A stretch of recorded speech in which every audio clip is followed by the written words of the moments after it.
آج کے اس اجتماع میں ہمیں یہ عہد کرنا ہوگا کہ ہمیں حسینی کردار اپنانا ہے۔ حسینی کردار کیا ہے؟ امام کہتے ہیں کہ میں نکلا اس لیے ہوں کہ امر بالمعروف کروں اور نہیں عن المنکر کروں۔ معاشرے میں نیکی کا حکم دینا ہے، برائی سے روکنا ہے۔ ایسا نہ ہو کہ کسی گوشے میں جا کے، کسی مسجد میں بیٹھ کے، کسی امام بارگاہ میں بیٹھ کے اپنی اصلاح تو کرتے رہو، باہر کے حالات کا تمہیں اندازہ نہ ہو۔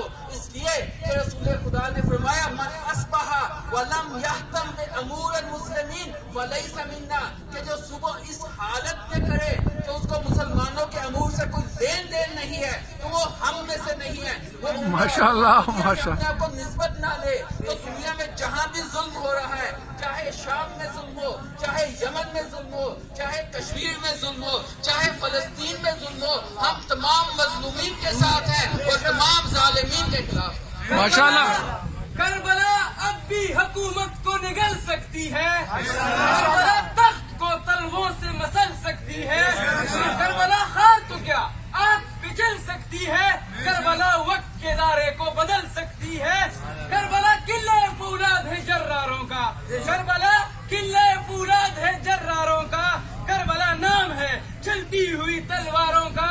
کوئی کہہ دے حکومت کی نگہبانوں سے کہ کربلا ابدی جنگ ہے سلطانوں سے۔ ماشاءاللہ ماشاءاللہ